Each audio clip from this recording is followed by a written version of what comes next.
waaw démb damay seetaan Sen TV ci guddi grand plateau ma gis ay jàngkat yenn saa yu jàng murit yenn saa yi ma dégg la ñu jàng tijaan ba si yàgg ma gis leen ñu yëkkati ay sikkar Cheikh Ibra Fall ba si yàgg dama gis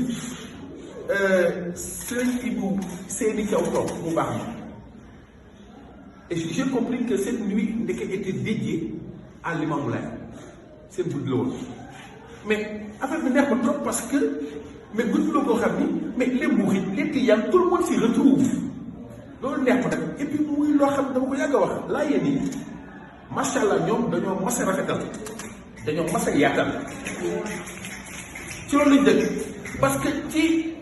laay bi ngay dem ñuy jàng seen sikkar daf yàgg ñuy jàng murit jàng tijaan di rafetal xam ni diine gi ñun tous nous sommes des frères benn famille. waaw démb damay seetaan Sen TV ci guddi grand plateau ma gis ay jàngkat yenn saa yu jàng murit yenn saa yi ma dégg la ñu jàng tijaan ba si yàgg ma gis leen ñu yëkkati ay sikkar Cheikh Ibra Fall ba si yàgg dama gis Sëriñ Ibou Seyni Thiaw toog bu baax ma et j'ai compris que cette nuit ndeke était dédiée à Limamou Laye seen guddi la woon mais affaire bi neex ma trop parce que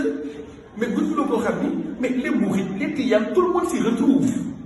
loolu neex ma nag et puis muy loo xam dama ko yàgg a wax laa yéen yi macha allah ñoom dañoo mas a rafetal dañoo mas a yaatal ci loolu lañ dëgg parce que ci laay bi ngay dem ñuy jàng seen sikkar daf yàgg ñuy jàng murit jàng tijaan di rafetal xam ni diine gi ñun tous nous sommes des frères benn famille.